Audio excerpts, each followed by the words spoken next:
Number one అంటారు. అసలైన number one Gurukashi university.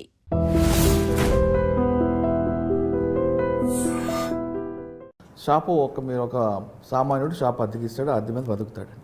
ఆ షాప్ని ఖాళీ చేయించమంటే వాడు ఏమంటాడంటే గుడ్ విల్ ఇస్తాను ఖాళీ చేస్తాను అంటాడు. ఆ గుడ్ విల్ కూడా ఆకాశానికి దీంట్లో ఉంటాయి, వాళ్ళు ఇవ్వమంటారు, వాడు ఖాళీ ఇచ్చాను అంటాడు. సరే, యాక్చువల్గా ఇందాక అదే ప్రాసెస్ మనం చెప్పింది. షాప్స్ విషయానికి వచ్చేసరికి వాళ్ళు పెట్టిన టైం పీరియడ్ ఉంటుంది. మీకు హౌసెస్లో కానీ ఫ్లాట్స్లో కానీ రెంటల్ అగ్రిమెంట్ అంటాం. బిజినెస్ పెట్టేటప్పుడు వాళ్ళతో లీజ్ అగ్రిమెంట్ చేసుకోవడం ఉంటుంది. అది 3 years 5 years ఇచ్చినప్పుడు వాళ్ళు ఎన్ని ఇయర్స్ నుంచి అక్కడ ఉంటున్నారు అనేది ఉంటుంది. గుడ్ విల్ ఇచ్చి ఖాళీ చేయించమని ఎక్కడ ఉండదు. ఎందుకంటే ఏదైతే లీజ్ అగ్రిమెంట్ లేదో వీళ్ళకి లైబిలిటీస్ తక్కువ ఉంటాయి, వాళ్ళకి తక్కువే ఉంటాయి. సో వాళ్ళు డిమాండ్ చేస్తున్నట్లు లెక్క ఖాళీ చేయడానికి. మీరు అన్నట్లు ఇప్పుడు క్రిమినల్ కేసులు ఫైల్ చేసుకోవడానికి ఉంటుంది. అలాగే ఎవిక్షన్ సూట్ వేసుకోవచ్చండి. ఇందాక నేను అన్న ప్రాసెస్కి డాక్యుమెంటేషన్ స్టార్ట్ అవుతుంది. వన్స్ ఒకసారి లీగల్ నోటీస్ పంపించామంటే వాళ్ళు ఎప్పటి నుంచి ఉంటున్నారు, ఎప్పటి నుంచి ఎక్కొడుతున్నారు ఏంటి అనేవి అన్ని దాంట్లోకి వచ్చేస్తాయి. సో దాన్ని వాళ్ళు యాక్సెప్ట్ చేయాల్సింది. కాకపోతే కోర్టులో కేసు నడుస్తున్నంత కాలం ఉండగలుగుతాడు. ఉన్నంత వరకు వీళ్ళు ప్రెజర్ చేసినందుకు ఒక్కోసారి కోర్టు పనిష్మెంట్ కూడా వేస్తుంది వాళ్ళకి. సివిల్ ప్రొసీడింగ్స్ అయినప్పటికీ కూడా ఫైన్ రూపంలో నీ రెంట్తో పాటు వాళ్ళని ఇంత సీనియర్ సిటిజన్స్ని నువ్వు ఇంత సఫర్ చేసి ఎదురు గుడ్ విల్ డిమాండ్ చేసావు, సో అని చెప్పి ఫైన్ కూడా వేయడానికి అవకాశం. ఓకే, గుడ్ విల్ కాకుండా ఈ షాప్ వాడి వైపు మనం మాట్లాడితే ఈ షాప్ అక్కడ ఖాళీ చేస్తే వాడి కుటుంబం రోడ్డు మీదకి వస్తుంది, టెనెంట్ది. కాబట్టి నాకు ఎంతో కొంత ఆర్థికంగా ఇవ్వాలి అంటూ వాడు నాకు ఈ షాపు తప్ప వేరే ఆధారం లేదు అని ప్రూవ్ చేసుకుంటే అది వాళ్ళ కర్మ. ఓనర్ ఇవ్వాలి అంటే, రెంట్కి ఇచ్చి ఓనర్ ఇవ్వాలి అంటే మిగతా వాళ్ళలాగా నేను మాట్లాడలేను, ఉన్నదంటే మాట్లాడితే వాళ్ళ ఫైనాన్షియల్ పొజిషన్లో వాళ్ళు చూసుకోవాలి. బిజినెస్ పెట్టుకోవడానికి ఓనర్ ఒక షెల్టర్ ఇవ్వడం అంటే మీ కుటుంబాన్ని కాపాడినట్లే లెక్క. వాళ్ళ మీద రివర్స్ అవుతామంటే అట్లా. సో వాళ్ళు మేము ఇక్కడ నుంచి వెళ్ళిపోతే మాకు లైఫే లేదండి అంటే మీరు బతులు ఆడుకోవాలి. ఓనర్ని బతులు ఆడుకోకుండా డిమాండ్ చేసే పొజిషన్లో ఉంటే మీ క్యారెక్టర్ దిగజారిపోయినట్లే లెక్క. సో వీళ్ళు మీకు అంత ఛాన్స్ ఇచ్చారు అంటే అంత క్రూరులు ఎవరు ఉండరు. అలా అన్నారు అంటే ఇక వీళ్ళ పాపాన్ని వెళ్ళిపోతారు. కానీ వీళ్ళు ఓనర్స్, వాళ్ళ ఇష్టం, వాళ్ళ హౌస్ వాళ్ళకి వాళ్ళు అన్న టైంలో వీళ్ళు వెకేట్ చేయాలి. కాకపోతే ఒక 1 month 2 months బతును ఆడుకోవాలి, వేరే చోటకి షిఫ్ట్ అవ్వాలి తప్ప మేము బయట పడిపోతున్నాం కాబట్టి మాకు ఇవ్వండి అంటే సొంత ఇళ్లలో వాళ్ళే వాళ్ళని ఏం కాపాడట్లా. ఓనర్కి ఏం పని, వాళ్ళకి కాంపెన్సేట్ చేసి బయటికి పంపించడానికి కాంపెన్సేట్ చేస్తారండి. ఎప్పుడంటే వీళ్ళు లీజ్ అగ్రిమెంట్ రాసుకొని కరెక్ట్గా వాళ్ళు డెవలప్మెంట్ అవుతున్న టైంలో మాకు అర్జెంటుగా కావాలి వెకేట్ చేయండి అని.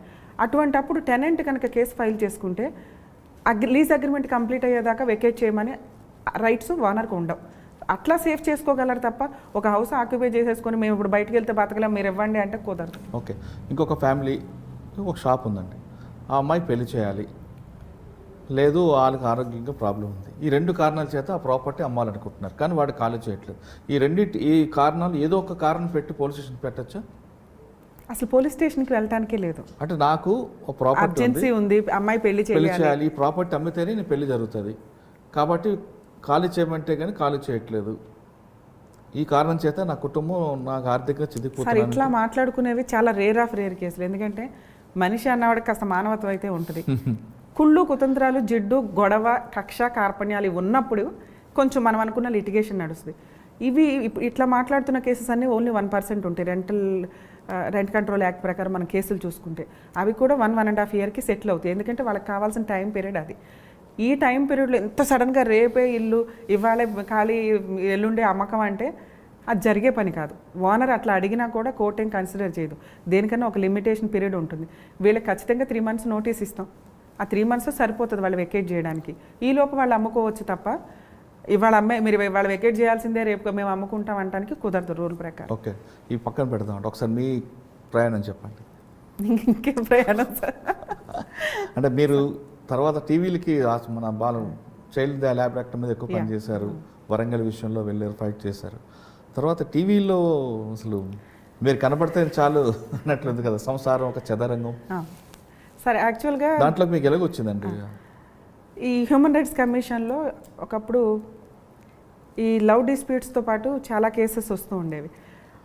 గవర్నమెంట్కి అగైనెస్ట్గా ఏదైనా కేసులు ఫైల్ చేయాలంటే, పోలీసులకి అగైనెస్ట్గా ఫైల్ చేయాలంటే human rights commission is the best platform. కోర్టులకు వెళ్ళి లాయర్లను పెట్టుకొని ఇవేమీ లేకుండా, అంటే పేదవాళ్లకు కూడా అందుబాటులో ఉండే కమిషన్స్ మనకు ఉన్నాయి, కానీ జనాలకి అవేర్నెస్ ఉండదు.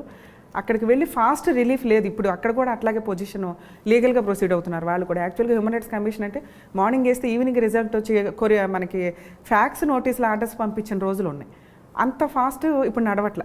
అది అంటే అక్కడ ఉండే జడ్జెస్ మీద డిపెండ్ అయి ఉంటే, వాళ్ళకున్న ఫెసిలిటీస్ మీద డిపెండ్ అయి ఉంటే, పైనుంచి వచ్చే డైరెక్షన్స్. మేబీ నేను ఈ స్టేజ్ మీద అది మాట్లాడడానికి అవకాశం ఉందో లేదా కానీ మేము ఫాస్ట్గా చూసిన పొజిషనే నేను చెప్పగలను. ఇప్పుడు ప్రజెంట్ అట్లా నడవట్ల. ఒక పిటిషన్ ఫైల్ చేస్తే మేబీ కొన్ని కేసెస్ 1 month పడితే, కొన్ని కేసెస్ 3 months డేట్ పడుతున్నాయి, ఫస్ట్ డేట్. దానికంటే కోర్టుకి వెళ్ళడం బెటర్ ఆ పొజిషన్ కంటే. సో హ్యూమన్ రైట్స్ కమిషన్లో ఇట్లా నడుస్తున్న టైంలో నేనేసే కేసెస్ అన్నీ కూడా రెగ్యులర్గా న్యూస్ ఛానల్స్లో వచ్చేవి. హ్యూమన్ రైట్స్ కమిషన్లో రమ్య గారు ఈ కేసు వేశారు, రమ్య గారు. దాంతోపాటు అప్పుడప్పుడే కొత్తగా లీగల్ అవేర్నెస్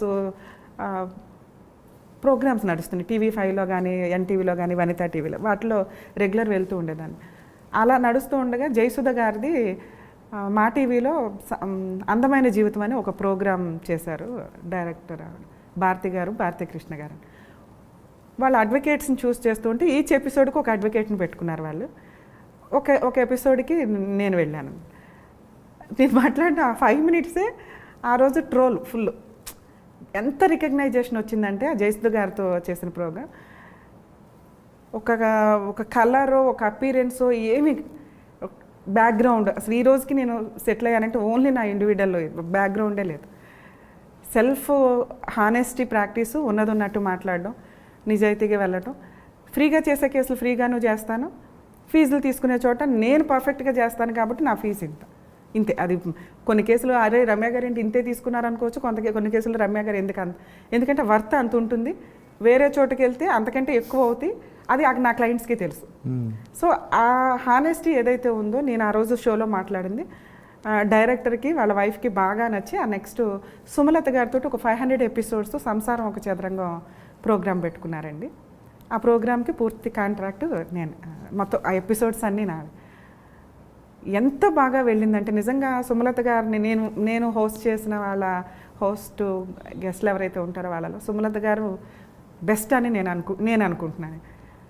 అంత సీనియర్, మేబీ ఈ జనరేషన్ వాళ్ళకి తెలియకపోవచ్చు కానీ అంత సీనియర్ ఆర్టిస్ట్ అయ్యుండి కూడా వాళ్ళ ఇంట్లో వాళ్ళు, అది నేను ఇంకా హ్యాపీగా ఫీల్ అయ్యేదంటే వాళ్ళ ఇంట్లో వాళ్ళు కానీ, వాళ్ళ వర్కర్స్ కానీ, వాళ్ళ డ్రైవర్లు కానీ నన్ను చూడడానికి షోకి వచ్చేవాళ్ళు. ఆవిడ అనేది రమ్య నిన్ను చూడడానికి వస్తున్నారు వాళ్ళు అని. నేను వచ్చి ఆ 15-20 minutes ఎపిసోడ్ చాలా బాగా ఇదయ్యాను. ఆవిడ ఏ రోజు కూడా రమ్య గారిని తగ్గించండి ఇది అని ఎప్పుడు అనలా, అది నాకు తెలుసు. ఎందుకంటే డైరెక్టర్ కూడా పూర్తి ఫ్రీడమ్ ఇచ్చేసారు నాకు. షో అంత బాగా వెళ్ళింది. ఎందుకంటే మా స్టేజ్లో మేము అక్కడికి వచ్చే వాళ్ళందరూ కూడా కొంతమంది అంటారా అలా పిలవండి, వీళ్ళని పిలవండి, సెలబ్రిటీలను పిలవండి, దమ్ముంటే వీళ్ళకి సెటిల్ చేయడం. అవి ఏవి ఫాల్స్ కేసులు కాదు. హానెస్టీగా పేదవాళ్ళు ఎవరైతే ఉంటారో, మిడిల్ కోర్టుల చుట్టూ వెళ్ళలేక, అడ్వకేట్స్ని పెట్టుకోలేక వెక్స్ అయిపోయిన ఎవరైతే ఉంటారో వాళ్ళు అక్కడికి వచ్చేవాళ్ళు. అవన్నీ హానెస్టీ కేసులే. అక్కడికక్కడ సెటిల్ చేసేవాళ్ళం. మ్యాక్సిమం మా ఎపిసోడ్స్ ఎట్లా ఉండేయంటే నేను అగ్రిమెంట్స్ కూడా రాసేదాన్ని, ఇట్లా సెటిల్మెంట్ అయిందని కలిపి పంపించడానికి ఎక్కువ చూసేవాళ్ళం. ఇన్ కేసు లేదంటే సెటిల్ చేసి అడ్వకేట్స్కి రిఫర్ చేయించేవాళ్ళం. వాళ్ళు వేరే వాళ్ళ నుంచి వస్తారు కాబట్టి. సో అట్లా సెటిల్ చేసాం. అది 500 episodes అయిపోయినాక మా టీవీలో అయిపోయిందండి. ఏది బిగ్ బాస్ షోస్ వల్ల వాళ్ళదే ఇంకా ఆగిపోయింది. తర్వాత రోజా గారితో, జీవిత గారితో బతుకు చెట్కా బండిలో కూడా మధ్యలో ఎపిసోడ్స్కి వెళ్తూ చేసేదాన్ని. అంటే మీరు ఆ కార్యక్రమాలు వచ్చిన వాళ్ళకన్నా సెటిల్ చేస్తారు, కానీ బయట ఎప్పుడైనా మీరెవరు సెటిల్ చేయడానికి ఎవరైనా క్వశ్చన్ చేస్తే మీరు సమాధానం ఏంటి?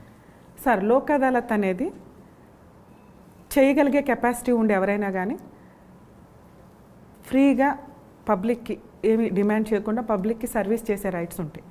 అది లోక్ అదాలత్ అవ్వచ్చు, NGOs అవ్వచ్చు, ఇట్లా ప్రోగ్రామ్ అవ్వచ్చు.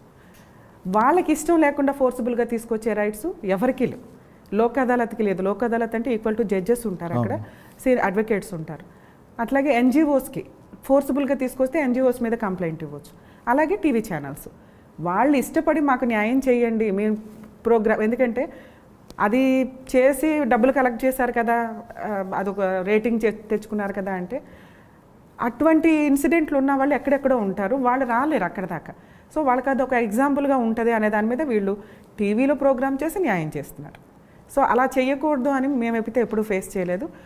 నేను అది కూడా చదువుకున్నా, యాక్చువల్గా ఇలా చేసే రైట్స్ ఉన్నాయా. సో లోక్ అదాలత్ అనేది పబ్లిక్, ఇప్పుడు మనకి గ్రామాల్లో గ్రామ పెద్దలు ఎట్లా సెటిల్ చేస్తారో మ్యాటర్స్, ఇది కూడా అట్లాగే లీగాలిటీగా ప్రాబ్లం లేని టాపిక్ అది.